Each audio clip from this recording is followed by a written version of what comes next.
Hi guys, listen, I wanted to create a video to show you what happens inside your body in relationship to insulin, fat burning, the effects that it can create, and give you a real inside demonstration of what it looks like. So we're going to do some animation through here, okay?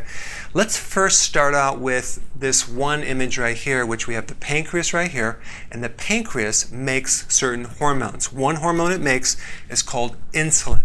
And the location of the pancreas is underneath the left rib cage, but extends over to the right a little bit. And it's triggered by sugar, okay? So when you eat a carbohydrate-rich meal, and the faster that it turns into sugar, like certain things will turn into sugar fast, other things are slow. That's called like a glycemic index.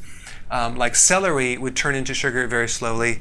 Candy would be very fast. So as soon as the sugar spikes in the blood and it goes above a certain level, it triggers the pancreas to make insulin.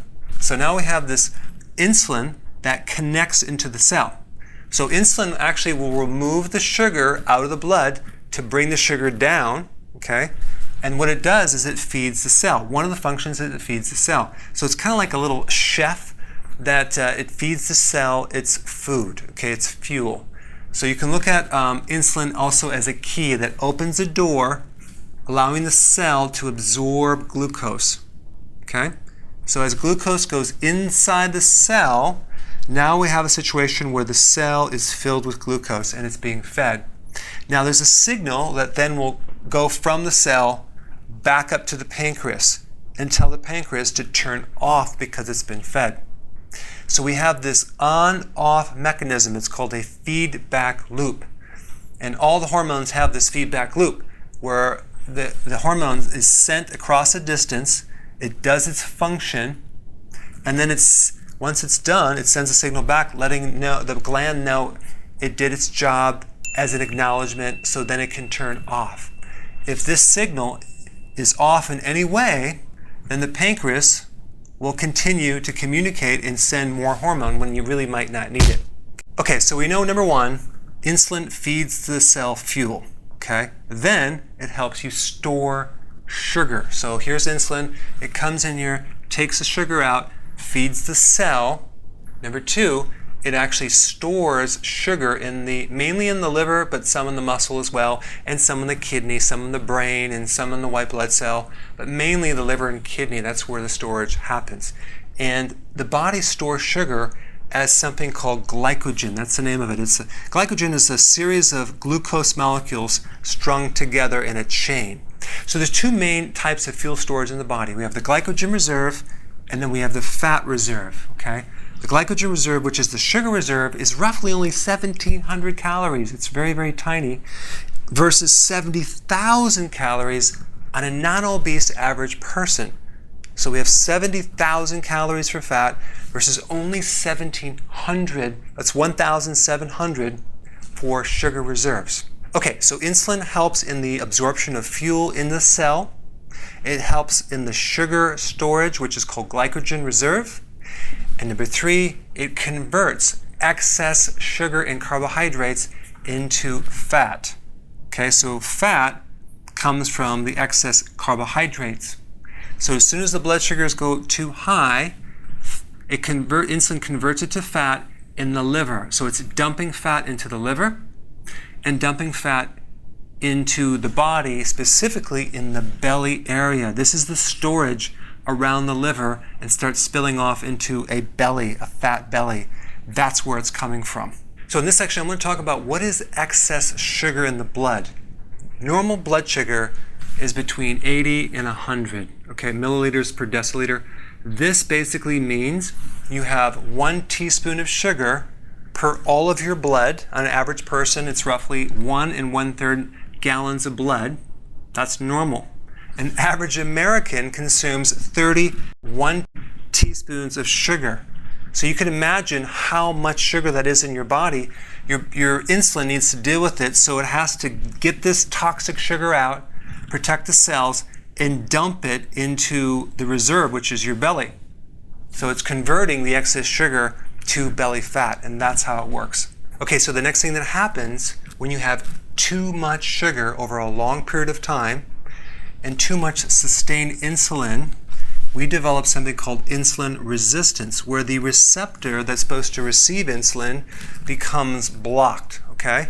Now what happens is now the glucose, the sugar, can't get into the cell because the key is not working to allow the cell to be fed the fuel that it needs, okay? So because there's no signals inside the cell that the glucose is getting in there, there's no feedback loop to the pancreas to turn it off. So we have an incomplete communication. It's like someone's talking so much but no one's listening. So we have the situation where no off switch, the body compensates to drive more insulin to try to connect with this little key, to try to drive the key in there. So a person with insulin resistance has 5 to 7 times more insulin than a normal person. This is pre-diabetes, okay? So what happens is all this excess insulin goes throughout the body, but it's not becoming effective. In other words, it's not bringing the sugars down. It's not feeding the cells. What it's doing, it's going in storage as belly fat. So we're dumping more and more insulin that's converting this sugar into fat in the belly and making a fatty liver. Other symptoms, there's 4 main big symptoms with insulin resistance. Your fatigue, especially after you eat, like eat lunch, you want to take a nap. Number 2, you have cravings for sugar and carbohydrates. Number 3, you have excessive urination at night because wherever the excess insulin is going, fluid is following it. So you're actually, sometimes you have glucose coming through the urine, you're going to be peeing more.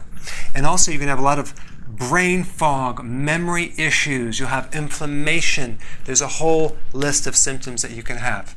So there's several other purposes of insulin that go beyond just glucose going in the cell. Number 1, protein goes in the cell with the help of insulin. Without insulin, you can't absorb protein, amino acids in the cell. That's why diabetics have loss of muscle, collagen, muscle weakness. They can't build muscle. They have joint issues, disc issues, a lot of protein issues. And potassium, the major mineral or electrolyte, which is potassium, will not go in the cell as well, thereby having fatigue, high sodium, that's going to get high pulse rate, high blood pressure, arrhythmias, heart arrhythmias, skip heartbeat, palpitations, edema, swelling in your feet, poor sleep because potassium helps relax your body, muscle cramps, constipation, gout, kidney stones. Okay, so insulin is needed for other things as well. So if you wanted a really good reference book, I just came out with my new book called The New Body Type Guide. It's actually major updates from the last book that I had, which is the 7 Principles of Fat Burning. There's more strategies, more effective results.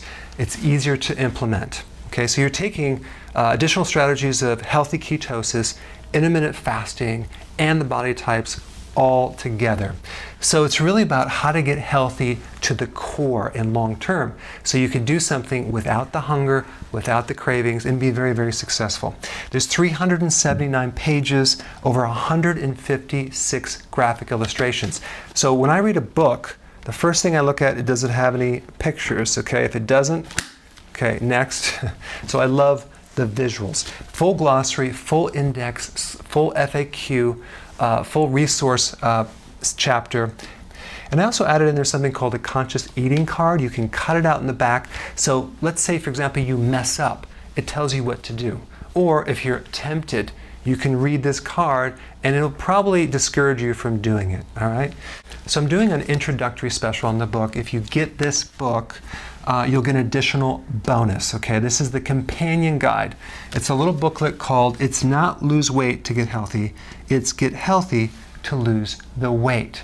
Very powerful principle, but this book is a summary of the key points in this book with special attention to a lot of pictures on what to eat, giving you examples of the meals, what they look like to have the percentages of fat, carbohydrates, and protein. So you can dive right in, read this book probably in an hour and a half, and then fill in all the details with this book. All right, I put a link down below. Thanks for watching.